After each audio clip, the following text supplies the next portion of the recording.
Welcome to another episode of Casting Views, the podcast that takes a topic each week and, as the name suggests, casts views. This week, in a very cleverly titled episode called Casting Clues, I've got good friend Dan S with me. Hiya, Dan. Hello, nice to see you again. Been a while since we've had you on. Yeah, it has been, hasn't it? Well, we haven't. I don't think we've recorded an episode for a good couple of months now, have we? Actually, it's longer than that because the last episode that went out with you on was Room 101 Part 2. Yeah. And I think we recorded that in September, October last year. I just so it's been a while. It was like the lost episode for you for a while, wasn't it? But we've also got Black Mirror coming on later this year, which I was looking up while I was just waiting for you. But yep, that's another time though. So I got you on for this because we have done the Black Mirror episode, and I remember. So I should say, Casting Clues is going to be about Sherlock Holmes. If you haven't got that from the nice artwork as well on this episode. So hi Joey, thank you for that.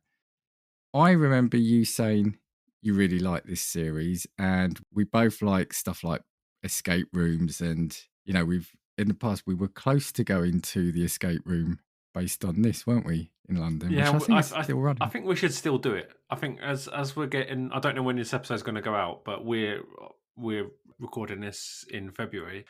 As it gets more mild, I think we should go for it because it's an outdoors one. Knowing my track record with you, this will probably go out in November or something.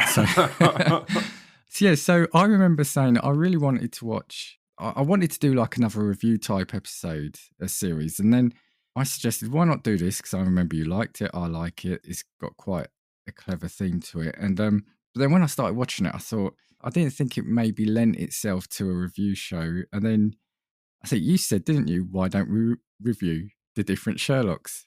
Yeah. I didn't realise how many there were though until you sent it. No, there's quite a few, and I'm a bit wary. But is it the American spin-off where Sherlock's I forget what it's called. Elementary. That's obviously quite a big series. I haven't seen that before, so we might have to think about that. And there's a new one that's just started recently, isn't there? Called Watson. Oh no, I haven't heard that. I don't know how regular this will be, but yeah, I thought it'd be quite a fun chance to look at the different versions of Sherlock Holmes and then compare them. So we're going to start with the BBC version. Well, I'm going to say one of the BBC versions. So obviously based on the books of Arthur Conan Doyle.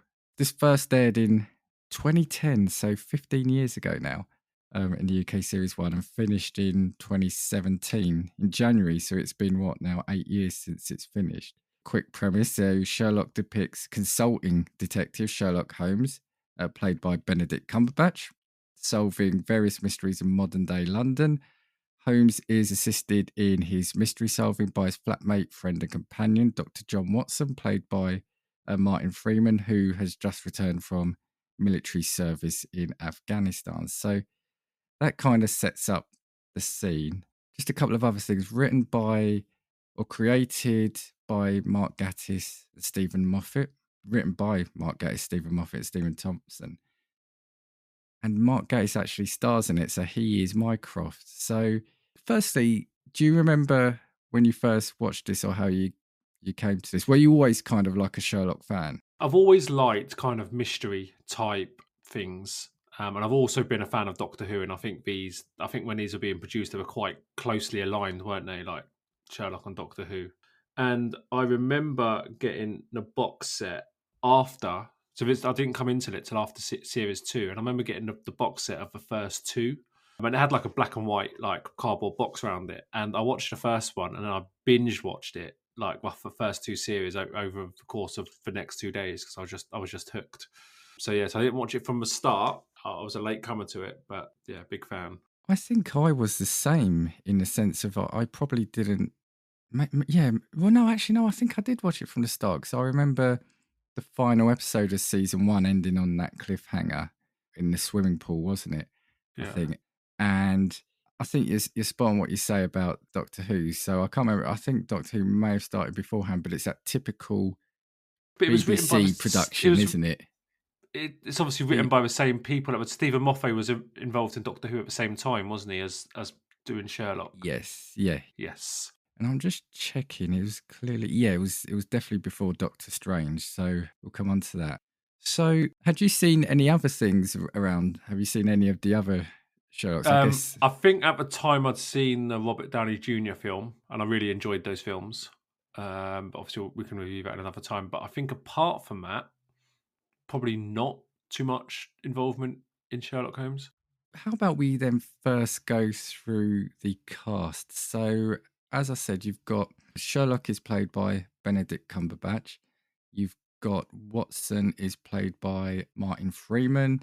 Mark Gatiss plays Mycroft Holmes. You've got Andrew Scott plays Jim Moriarty.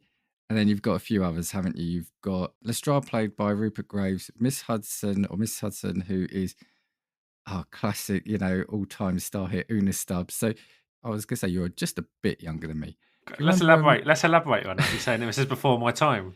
No. I'm not saying before your time. Wurzel Gummidge. Did you ever see Wurzel Gummidge? No, before my I know, time. because she was in that, and there was a classic game show called Give Us a Clue. She was in that. Molly Hooper is Louise Briley, and Amanda Abington was Mary Watson. So, what do you think about the cast? I really like the cast in this. And I think this is really before obviously the main. Let's go for the main two characters first. This is before both of them really became famous, because I remember at a stage, because there was a big gap in between series because they'd become Hollywood actors, hadn't they? And I Yeah. remember being frustrated that they weren't releasing more Sherlocks because they'd been successful elsewhere.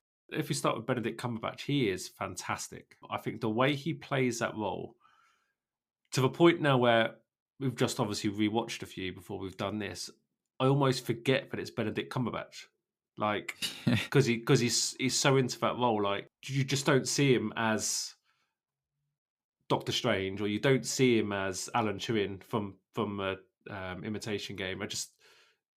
He's just Sherlock, and I just can't see him as playing anyone else. So I think he's so good at that role. He plays it perfectly, doesn't he? Because the impression I've always got, or that they've at least given us, because I'll be honest, I've not read the books. I've got the stories, but I've not read them. He always comes across as a bit aloof, a bit more obviously intellectual, and lets people know he is standoffish in a way. And he plays that perfectly. But towards the end, he does also portray, there's that humanity that starts to come through in him, doesn't it? A bit of emotion. And he does it Yeah. perfectly. Yeah, no, he's very good, and also as well, what you shouldn't underestimate is, and I read it in an interview with him once, is to kind of do those bits where he's like revealing what he's thinking or revealing the mystery crime. He does it really quickly and says like lots of big words, and I must think that must be really difficult as an actor to kind of speak at that speed and not kind of slur your words or and be able to pronounce everything correctly. So I think that's a really clever. I wonder how many takes it took, because there's some scenes where he just goes off on some sort of monologue, doesn't he? And he says it all perfectly. It's almost like 90 seconds of just saying some of the longest words you probably heard, right? Yeah. Isn't it? It's when he's doing his deductions, isn't it? Yeah. Or he's trying to impress someone. And you're right. I think even though recently he's more attributed to Marvel, when I started watching that again, it just put me back that he is Sherlock Holmes. He's kind of like my Sherlock Holmes, if you know what I mean. I think that was the first real portrayal I'd seen of that character on TV. Yeah, I agree. Martin Freeman, so he had done The Office, but you're right. I don't think he truly become famous, because then he started after Sherlock. He then started doing the Hobbit, wasn't it? And he's in a couple of Marvel films, isn't he? Yeah, he plays a lesser role, doesn't he? He's also in Love Actually as well. Yeah, I'd forgotten about The Office, if I'm honest. But yeah, I think this was his kind of breakout role, wasn't it? And what got him noticed. Because the thing I'd say about his character in this is, again, it's kind of a different take on, well, I think it's a different take on the Watson character, isn't it? In my mind, the Watson character has always been like Sherlock's sidekick, and he is in this, but because he's come from like a modern war background, he's almost like just doesn't care who Sherlock is at times, does he? Yeah, he plays that as a he plays that role really well, and kind of almost like keeping Sherlock grounded and human sometimes, and Yeah. or reminding him how to be human in some aspects. So yeah, he does play that role fantastically, because throughout the series, he plays a frustrated sidekick very well, doesn't he? Yeah, And that's what he is a lot of the time. that's what I was going to say. He catches himself. He clearly likes him, and he calls himself Sherlock's friend, but he almost hates himself for being his friend because he Yeah. doesn't get the same back, does he? Yeah, exactly. Well, not at the start, anyway. Not at the start. Yeah, I really like the take they did with this, especially they make him seem quite frail at the start, don't they? Because he's obviously come from the war and he's seen things and he's been injured, and they play on that a little bit, don't they? If we move on to Mycroft, who's Sherlock's brother, I think he's my favourite character in this. I think he's brilliant. Really? And it's quite interesting because he kind of plays that big brother, I'm overseeing stuff. But Yeah, because he's also directing and writing the thing as well, that's also what yeah, he's doing behind the scenes. yeah, yeah. And he just plays that big brother character like very well. Again, well cast. He cast himself, but it's It's a brilliantly done. perk of the role, a perk of the job.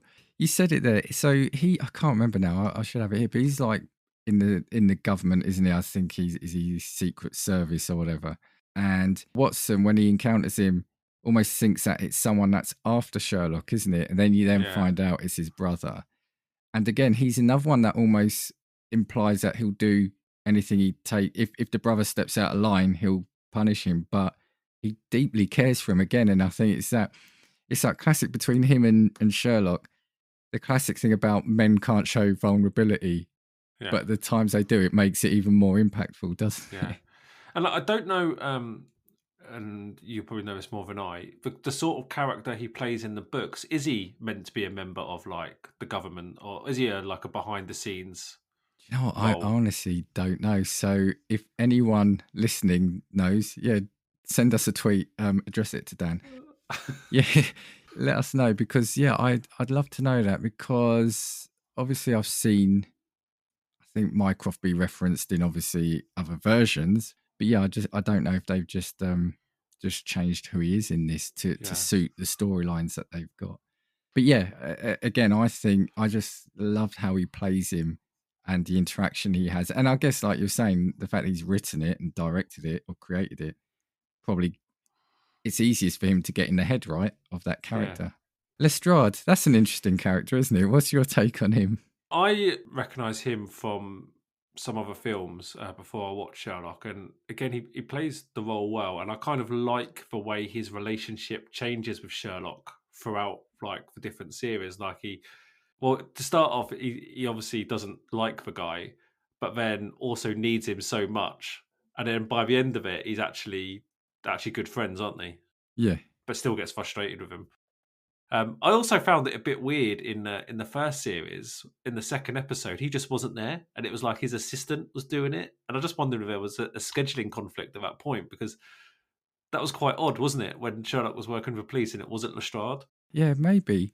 I mean, the one thing to remember about this, and I've got it here, is that the series were quite spread out, weren't they? So Yeah, there were actually it was 2 years each. So you had the first series 2010, second 2012, third 2014. There was a special in 2016 with the final in 2017. So you know, in that time, yeah, they probably did go get yeah, other roles, right?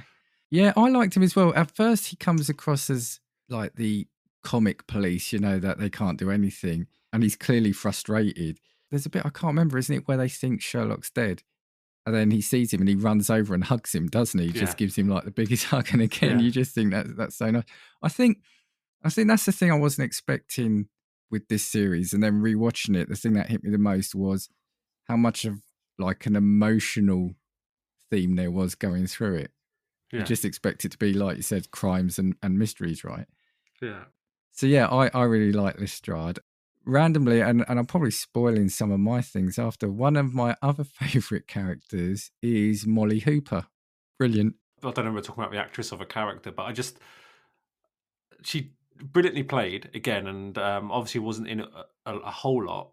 But I also felt like she knew Sherlock the best out of everyone in that kind of thing. I felt like she knew him. She knew who he was. But yeah, another good character. She worked in the morgue, didn't she? And Yes. Sherlock knew her because he would then get bodies off of her to do tests on, which sounds morbid, but he would like to see like how quickly bruising Yeah. occurred, etc. after death. And she clearly likes him, but he just didn't pick up on it. So much so, there's that scene, isn't it, where she's got him a Christmas present and he Yeah, humiliates her. He doesn't realise it. that was really sad, wasn't it? Because he did Yeah, one of his deductions and he didn't clock. yeah, Because he was saying, "Oh, you've bought this for someone you've loved and someone you care for, and you know this guy's a lucky fellow or whatever." And then he realizes it's for him. But I think that's the only real time he kind of got it, wasn't it? yeah, yeah. And I think as it goes on, he realises what she's done for him. Sorry, and I think there's a bit of what's the word? No, retribution's not the wrong word. But at the end, he kind of makes amends with her as well. I'm leaving one character to last. I mean, Mrs. Hudson, she's just funny. I really liked her as well because she comes across as the elderly like landlady. But did you notice how clever it was where they dropped little things like her deceased husband was a drug dealer who was Yeah. arrested in Spain, wasn't it, and executed. Yeah, they say it so trivially, but Yeah, yeah. that sounds like a series in itself. Like they Yeah, could do a yeah. Mrs. Hudson like spin-off. Yeah, And I also like the way that she casually not casually told him off, but you know, he would shoot holes in the wall, yeah, which is obviously like extreme like tenant behavior, and she would just like give him a slap on the hand, like yeah, I don't know, hadn't paid his rent or something. yeah. Just her reactions to stuff was brilliant. I would love a Mrs. Hudson spin-off, the younger years. Yeah. Yeah, because she casually says it like to someone at something like they'll say something to her like, "You're right," and she goes, "Oh, I was married to an ex-drug dealer, my dear. Yeah, I'm absolutely fine." Yeah. Well, we've got Mary Watson, but she was kind of towards the end, wasn't she? So I've got views on that character, which we'll come on to after. But the one I've left till last is, of course, Jim Moriarty. So played by Andrew Scott, who we've also seen in Black Mirror. I want to ask you first. So what's your take on both the character, how it's portrayed, and the character in the series? I was thinking about this the other day. I think this casting and character is superb. And I think him playing a bad guy is probably one of the best performances as a bad guy. Apart from Heath Ledger as the Joker, I think is one of the best performances as a bad guy I think I've ever seen. And I think what it is because he just plays that really messed up in the mind, but really clever. Like you go to points and when you usually see a good guy versus a bad guy, you always know that the good guy's going to win. Like there's always like something in there that makes it obvious the good guy's going to win. But there's times when you're watching that series where you think Moriarty's got him. Like Yeah, he's won this, and he's so sadistic, and you can never work out what he was going to do next or how he got to that point. Like I'm sure we'll come on to it, but those scenes in the Tower of London and that whole episode where he goes to court and gets arrested and he just it's brilliant. well, Yeah, we could talk about it now because there's a key to him. I agree with you. I think he's played brilliantly, and I will shout out now if she's listening, Marie from Two Girls One Reasonable Cup, because I think she actually adores Andrew Scott. He's played really well, as you said. He has the upper hand over Sherlock. He's the one person I think he doesn't beat. Even after he's dead, he still comes back to yeah, kind of torment him.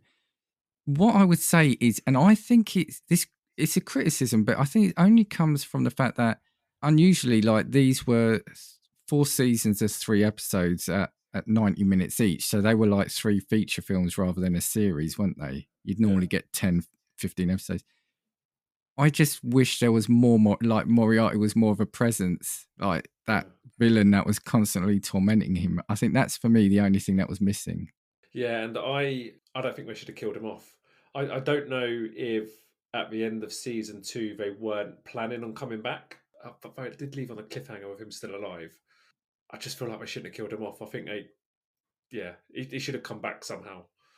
If you've seen this show, there was no way of him coming back, unfortunately. Yeah, But I just, because of how good he was at doing it and how good Benedict Cumberbatch was at playing Sherlock, it just felt like that was a battle that I would have loved to have seen played out over more time.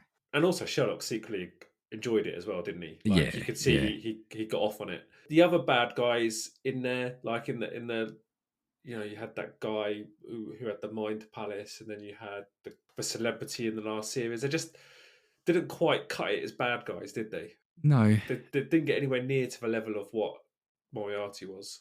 no. Although the one I think you mentioned though in that last series, the guy you're saying the guy who was killing people, The the serial guy's killer guy. yeah, yeah.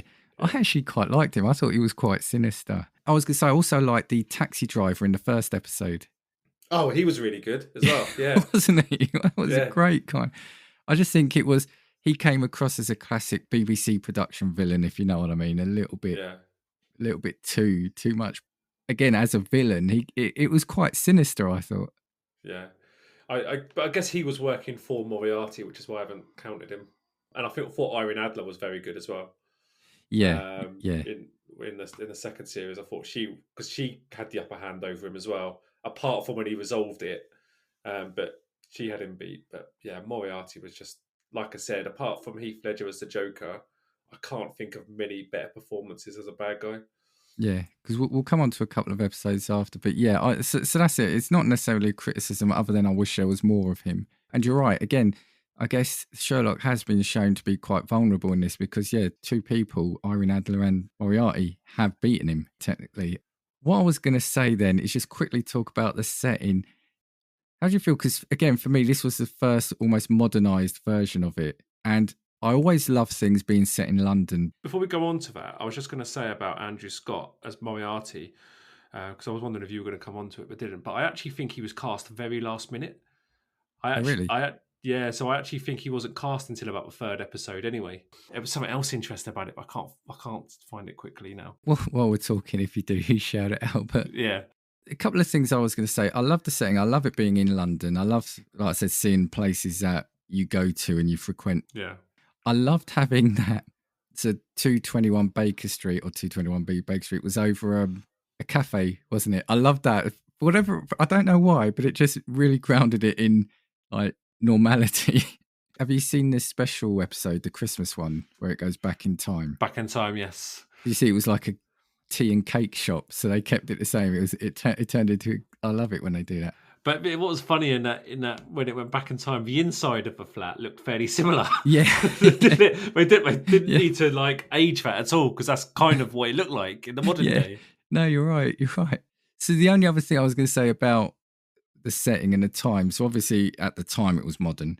They did obviously take. I think each episode is based on a classic story, and they obviously modernized it. But you said it when you talked about the Mind Palace. I liked what they did, and I know shows do it all the time now. But for me, it felt quite fresh. And when they're texting on phone, to text was coming up on screen, and when he does the Mind Palace, it's almost like he's doing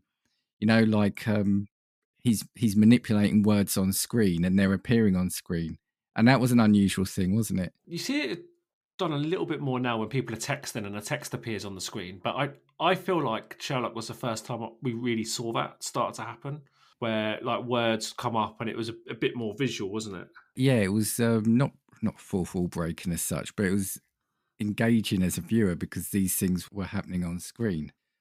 Who would you say then is your favourite? I'll give you two favourites then. Moriarty and Sherlock. It is, yeah. Okay. I would go Moriarty first. I think I enjoyed him more than I did Sherlock. I'm going to stick with my random choices of Molly Hooper and Mycroft. We'll talk about episodes and we could talk about some of the ones you like or least liked and some of the favourite bits. But I was looking at IMDb before we got on. The worst two rated, and when I say worst... Shall I guess? Shall I guess what they are? Okay. I reckon Hound of the Baskervilles was one of them. No, that's in the bottom. That's 11 out of 15. 11 out of 15. That got 8.3. What was the other one? I didn't actually like the one where he went up against. Where you found out who Mary was. You know where he was up in that other guy who did the Mind Palace, where Sherlock shot him at the end. I didn't like that episode. Yeah, which one was that now? That one I think was series 3. So no, that's still not in the bottom. Yeah, no, that's not in the bottom few actually. Oh, okay. Let's hear it then. I thought I was safe with those two, but go on. Well, the worst one, and bear in mind that's still a 7.6, so it's not dreadful, is The Six Thatchers, which is the first season of the last one. So that's where I think we find out. Is that not where we find out?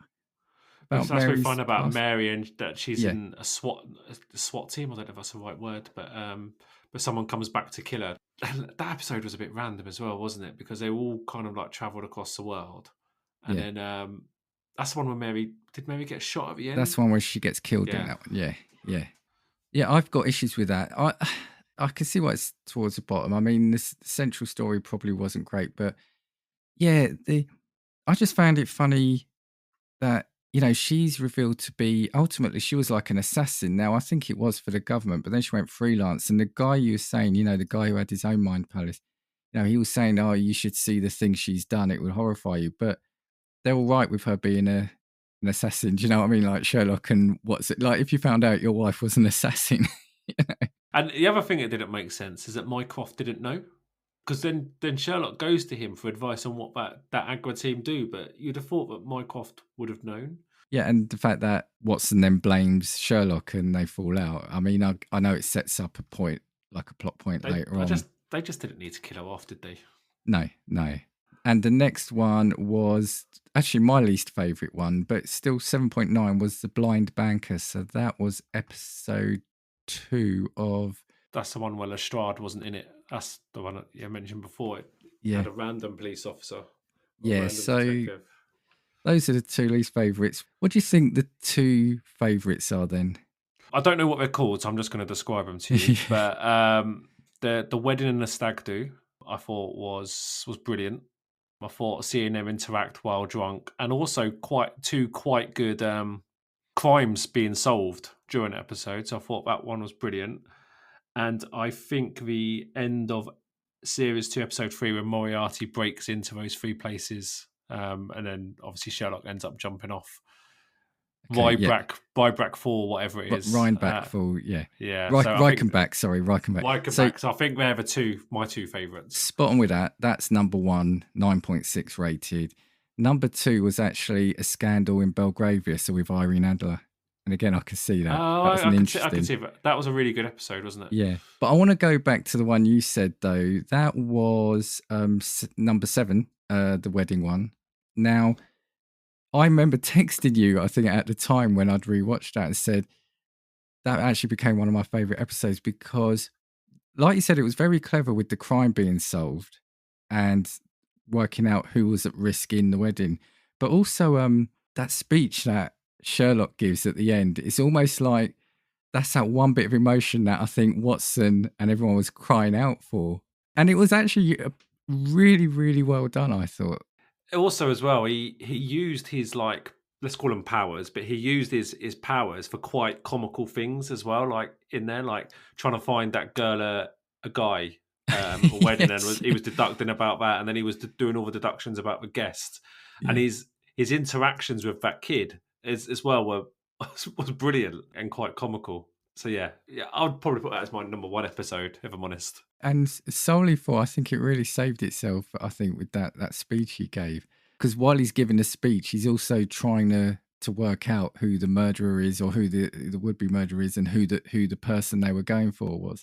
But I want to focus now on the number 1 episode here, the Reichenbach Falls. So that is obviously a standout episode. So firstly, it's just incredible, isn't it? Where, well, Moriarty forges a plan to convince everyone that he isn't Moriarty. And that sounds really stupid, doesn't it, when you say it? But when you watch the episode, it's just brilliantly done. Did you get to a point where I'm not saying you did doubt yourself, because obviously he's Sherlock, but you begin to watch it and you're like, oh, there's something quite there which makes you question it, doesn't it? Because it is really well done. I was just thinking, how's he going to get out of that? Yeah, because at first you think, look, this can't be believable. But the more the episode goes on and how that's the thing. Moriarty, or Andrew Scott, sorry, I should say, plays that crazy psychopath really well. But then he plays a frightened, normal married guy who's a children's TV star. Yeah. Yeah, it's really good. And there's some like standout moments in that episode as well. Like, I don't even remember when Sherlock's cast as called as a star witness, or I think he's called as a witness to court, isn't he? And he starts kind of like using his intelligence on the jury, And then the judge warns him, says, "If you do that one more time, I'm going to throw you in court." So Sherlock begins to open his mouth and he gets chucked in court. The way they filmed that was so funny. There was actually, I did make a note that the way that it was filmed and produced is very good. I think that, again, at the time, it was quite slick, wasn't it? Yeah. And Moriarty's facial expressions in the court as well were just like outstanding, weren't they? But even at the start, you know, I think it's the start of the episode where he pulls off, isn't it, like 3 big crimes? Yeah. And where he's in the Tower of London, like you said, and he's on that throne wearing like the crown jewels or the replica, and he's just sitting there, isn't he, just waiting for the police. He just plays it perfectly. Because he's dancing around with that fire extinguisher, isn't he? Yes, yeah. The other thing, obviously, about this episode, and I can't remember then if you said you watched it real time. I remember for a year and a half, this had everyone guessing the ending because, as you said, there's a confrontation on the roof. Moriarty kills himself, doesn't he? Because basically there's a code. I can't remember now exactly, but there's like a code or an algorithm to a computer program. And, you know, Sherlock says, look, whilst you're still alive, I can potentially manipulate you or get the answer I want. So Moriarty goes, yeah, of course, you're right. So he kills himself, which is very Moriarty. But the thing about it is that he had 3 assassins trained on his friends, didn't he? So Mrs. Hudson, I think Lestrade and Watson, wasn't it? And he said, if you don't kill yourself, we'll kill them. And so Sherlock jumps off a building, doesn't he? And it's like, how's he done that? How's he got away with it? And I remember for a year and a half, all the papers, all the TV shows were speculating on it. What's your view on what happened? Because they never quite revealed how he did it, did they? He never kind of, because it didn't in the next one. I think that was called the empty hearse, and he kind of talked through about 4 different ways that it was happened. One of them included Derren Brown. Yeah, I don't remember. Well, that was the clever or the funny thing about that episode, because at one point he interviews a guy who's a conspiracy theorist, and that was his version of it. That's what he thought it was. And so you're seeing this, and yeah, I saw Derren Brown, and I was thinking, come on, this is stupid now. But what it was a guy, the conspiracy theory guy was saying that was his imagination as to what happened. But the conspiracy theory guy was a member of the police, though, wasn't he? He was in Lestrade's team. Yeah. But yeah, ultimately it involved, if we believe what it was, it involved Molly getting a body that looked like Sherlock's, and yeah, he fell off onto a bouncy castle, wasn't it? They had a body at the first, and then they put Sherlock on the ground and put blood on him. Anyway, it's a long story there, but I remember at the time feeling a bit let down by it, but when I watched it now, again, I thought it's quite fun, because when they showed the whole action of people, you know, the people not motivated, but in action to help save Sherlock, I just thought it was quite funny. How he pulled it off, though, I don't know, but a bit of fantasy there, right? It also reminds me, I remember at the time they finding the ending of the first season quite shocking. Do you remember where they're in the swimming pool, him and Watson, and then they're confronting Moriarty, then they've got all those sniper rifle sights on them? Do you remember? That was quite a good scene as well, wasn't it?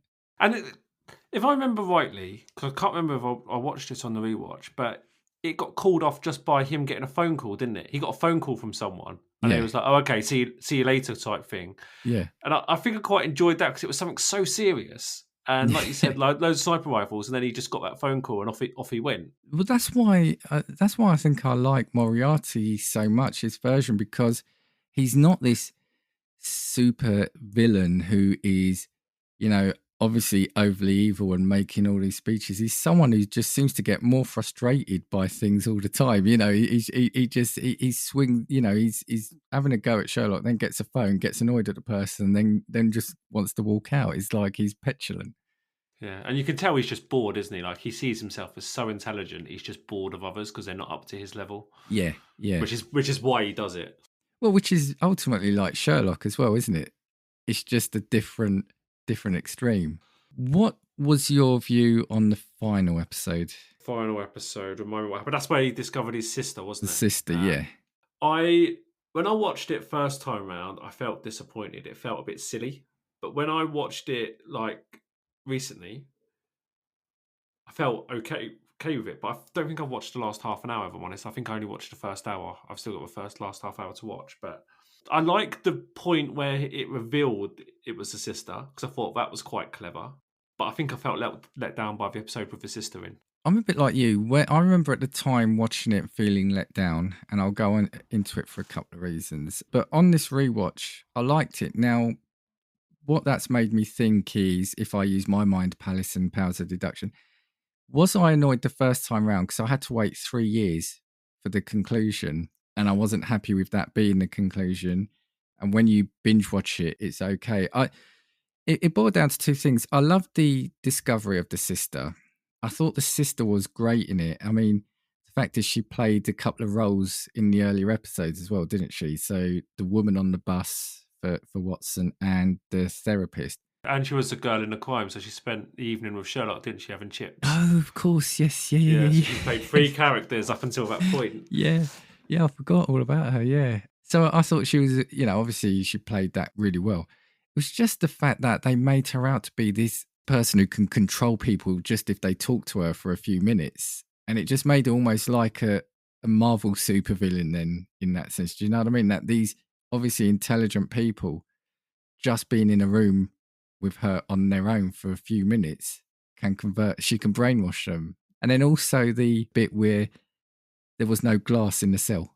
Yeah, that was because you just didn't see that coming, did you, on the first watch? You just No, and didn't see again, and it. I'm thinking that just feels a little silly. I think that I didn't like. I mean, it would have just been better off her having something over them and then just letting her have free reign of coming and going when she wants, rather than doing that. That's the only thing. However, like I said on recent watching, I did enjoy that episode.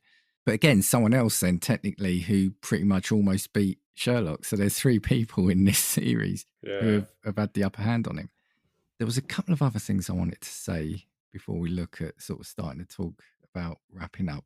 You mentioned this. What's your view on the scandal in Belgravia? So the one with Irene Adler. That was an unusual episode, wasn't it? In the sense of giving him another emotional side. Yeah, it gave him another emotional side, and you also felt like she had the upper hand because he obviously had these feelings for her. I just thought the episode was very, very clever, and there was a few comedy moments in there as well, wasn't he? What, like when he was he in the palace with just his duvet on because he didn't get Yeah, dressed before we took him. Yeah.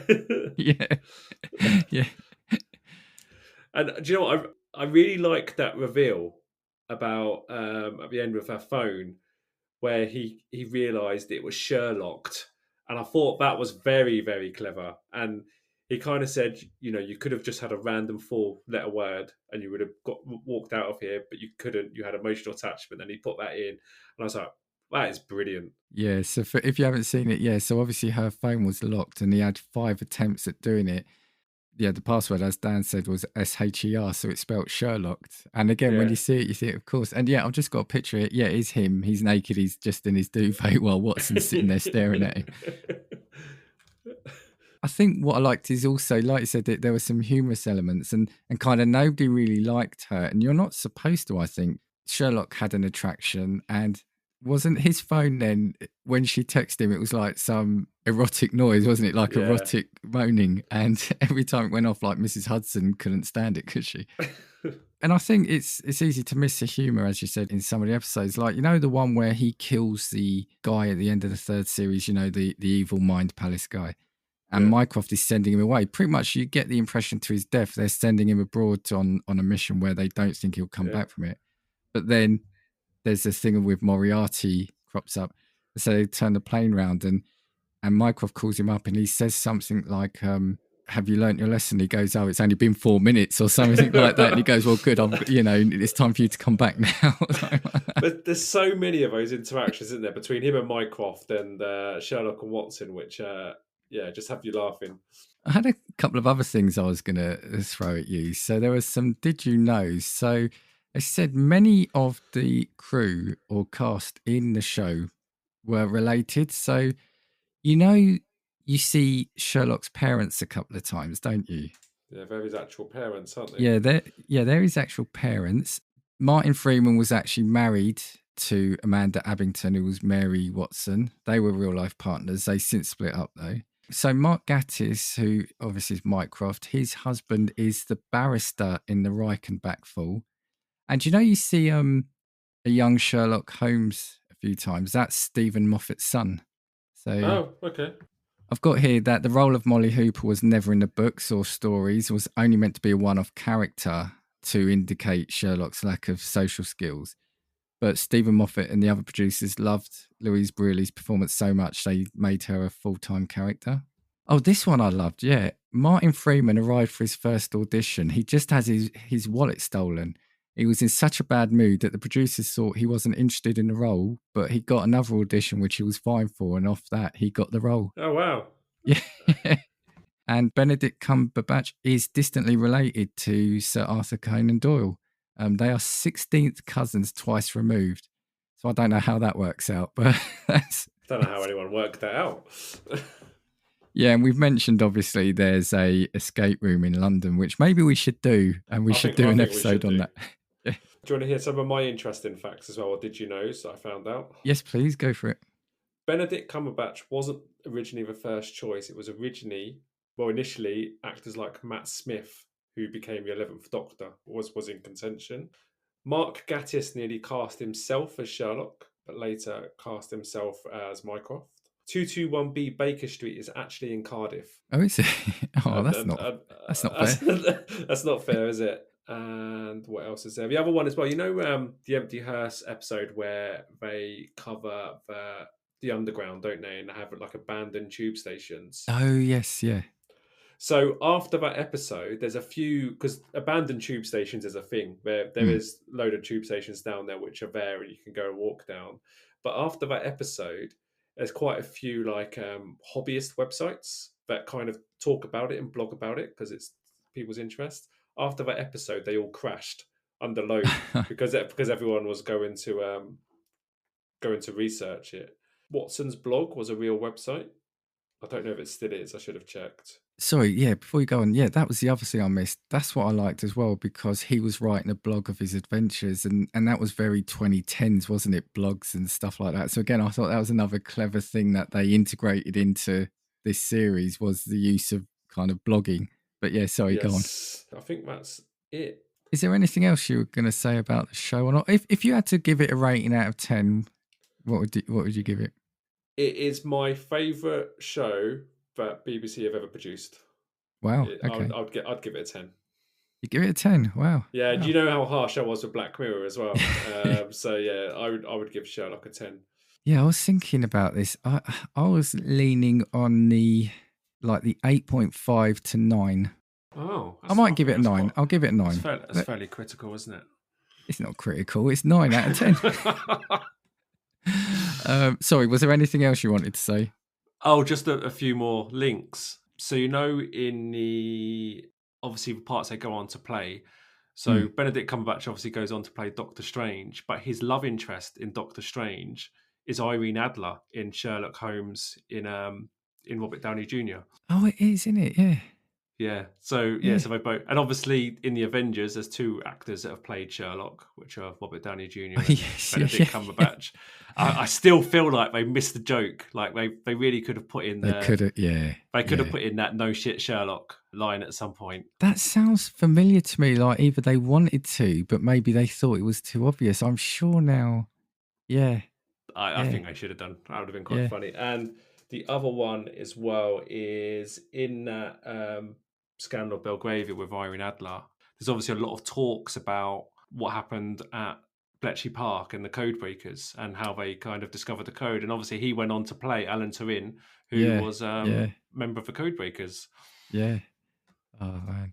It's funny, isn't it, how this always seems to come back to Marvel now. I think there's so many people involved. So there's too many links, isn't there? Well, the other thing I was going to say, obviously, is so it finished in 2017 and there's been constant rumours about a new series. Now, I'd heard two things. I'd heard that they fell out. I don't know if that's true, but apparently somebody said something insulting to the other and there was rumours of them falling out. I think the bigger thing is obviously they've gone on to bigger and better things.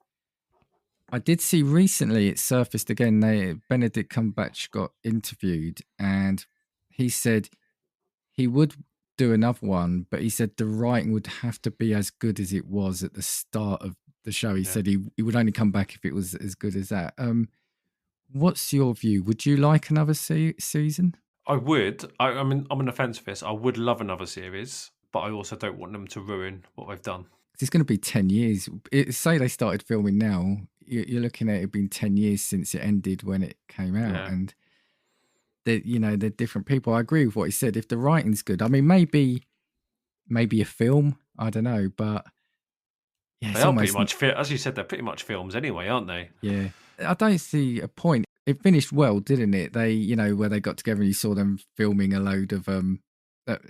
solving a load of cases, and isn't it the end of them running out of that building, isn't it, like almost like Batman and Robin? So yeah, I don't think they need to. As you said, it's really good, so it's really well what we've got. So Just yeah. before we wrap up, what do you Mhm. think your favourite deduction was? Oh, I'll go with mine while you're thinking. okay. I think it was in the first episode where he managed to detect about Watson's sister's. He originally thought it was a brother, didn't he? Where he detected Yeah. that she had a drink problem and had fallen out, all just by kind of looking at the phone. And the way he kind of delivered it, and at the end of it, he goes, "Yep, you're right. I am an arsehole," or something along those lines. I thought that was delivered brilliantly. And then he didn't correct the fact that it was his sister before until a bit later in the scene. Yeah, I thought that was yeah. probably the best deduction. You know what? You throw me with that, and I'm going to go with that one because I can't remember the others. I guess the only one I would say is not favourite because we've said it ended up being quite mean, but I think the one with Molly Hooper and the Christmas present, because again it just showed him being ultra clever, because and everyone, but that's the thing, as clever as he is, everyone else already knew what was going on. Yeah. And he didn't, and he saw it to its conclusion, and then ultimately humiliated her. Yeah. And then you touched upon. Sorry, I know you're trying to wrap up. No, it's fine. I keep on talking. There's also what I found funny is the things that Sherlock doesn't know. Do you know what I mean? Like, yeah. Because I think those bits are quite funny, and the bit where Watson goes, "You don't even know the Earth goes around the sun," or something like that, and he talks about the solar system, and Sherlock goes, "Well, I don't need to know that. It's pointless. Like, what do I do with that information?" Yeah. I thought that some of those bits were absolutely brilliant because it made completely logical sense, but people just can't erase knowledge like that. Yeah. What do you want me to do with that kind of thing? Oh dear, no, that was really good. And there was, you see, I'm remembering things. There was something you said as well. They tended to do quite well a couple of times, like in that special episode, mimicking things they did earlier, like when they first met and how they met. They kind of replicated that in that Christmas special, didn't they? Do you know what was good about that episode was the fact that you didn't realise it was him in his mind palace, like going back. Yeah. And you got like, what, 3/4 of the way through the episode, and then it flashed back to modern day. And you're like, oh, it's not a special, it's part of the storyline, it's part of what's going on in his head. Yeah, it's cleverly done. Yeah, because you just write it off as a Christmas special, don't you? Yeah. Well, thank you, Dan. No, thank you. We'll have to decide which Sherlock we'll probably do next. Do you know what? I haven't seen the Robert Downey Jr. films. What, never? I've not seen those, no. Right, we'll do that one next then. You look horrified and disgusted at the same time. I don't get how that's possible, but we'll do that one next. But yeah, I hope you've enjoyed listening to this. As I said, yeah, it's just a fun little thing Dan and I have decided. So we're gonna review the different versions of Sherlock. So yeah, let us know which ones you want us to have a look at. Dan, thank you very much. I'll see you for more of these. And obviously we've got Black Mirror coming out. I believe it's rumoured to be in June, so not too far off. Brilliant. Look forward to it. We'll have to dust that cover off as well, and our reviewing minds for that. So thank you for listening. You are listening, obviously, so you know where to find a podcast. But if you want to get in touch, you want to suggest an episode, just look for Casting Views across all social media. See you next week for another episode of Casting Views. 1, 2, 3, 4. If I want your opinion, I will give it to you. Come on, take what